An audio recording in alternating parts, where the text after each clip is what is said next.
tajaajila si'ataa fi itti quufinsa lammiilee mirkaneessan kennuuf xiyyeeffannoon hojjechaa kan jiru bulchiinsi magaalaa Finfinnee yeroo dhiyoo ammoo tajaajila dijitaalaa giddugala iddoo tokkoo socho'aa awutoobisii bakkaa bakkatti deemuun tajaajila kennuu eegaleera. Tajaajilli kunis kutaa magaalaa Eekkaa bakka addabaabaayii Shoolaa jedhamuun beekamutti kennamaa kan ture yoo ta'u, jiraattonni kutaa magaalichaa AMN Pilaasiif yaada isaanii qoodan kanaan dura tajaajila tokko argachuuf dhamaatii garaagaraaf saaxilamaa turuu himuun hojii bulchiinsi magaalaa Finfinnee kenniinsa tajaajila ammayyeessuuf hojjeteen dhamaatii isaanii irra ga'aa turerraa baraaramuu himan. Jiraattonni kutaa magaalichaa kunneen itti dabaluun tajaajilli giddugala tokkoo socho'aa awutoobisii masoobiin kennamaa jiru kun tajaajila si'ataa yeroo isaaniif qusatu naannawa isaaniitti akka argataniif haala kan mijeesse ta'uu eeraniiru. Yeroon keessa jalaan gubatu dabareen eeggattu deddeebiin qabu bakka waanuma komiitii kaastu iyyuu qabu karaa komiitii sin cufaa kun maa'inni kallattiidhaan waan abbaan dhimmaa fi namni beektu iyyuu jiru asitti tajaajilamaa fi tajaajila laatu malee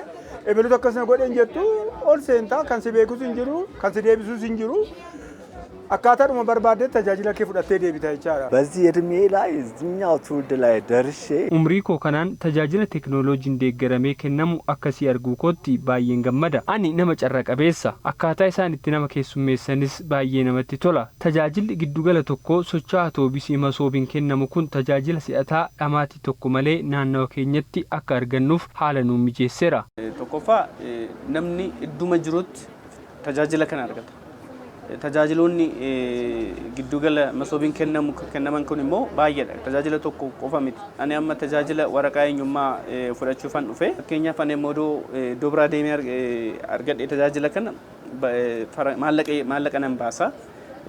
Kanaafuu tajaajila kana iddoo kana argachuun kiyya naaf baay'ee fayyadeera jechuudha. Hojii raawwachiisaa olaanaan kutaa magaalaa Eekkaa obbo Fitsummaa Ilee gama isaaniin giddugala tajaajila iddoo tokkoo addis masoobitti namni kamiyyuu tajaajila barbaadu yeroo gabaabaa keessatti argachaa jiraachuu himanii akka kutaa magaalaa isaaniittis giddugala tajaajila iddoo tokkoo masoob ijaarsa isaa xumuruun tajaajila eegalchiisuuf adeemsarra jiraachuu ibsaniiru. Tajaajila idileen dabalata tajaajilli iddoo tokkoo awutoobisiin socho'uun kennamu kunis hojimaata badaa hambisuun cinaatti namoonni bakka jiranitti tajaajila barbaadan argachuun baasii malleef akka hin saaxilamne kan taasisuudha jedhan.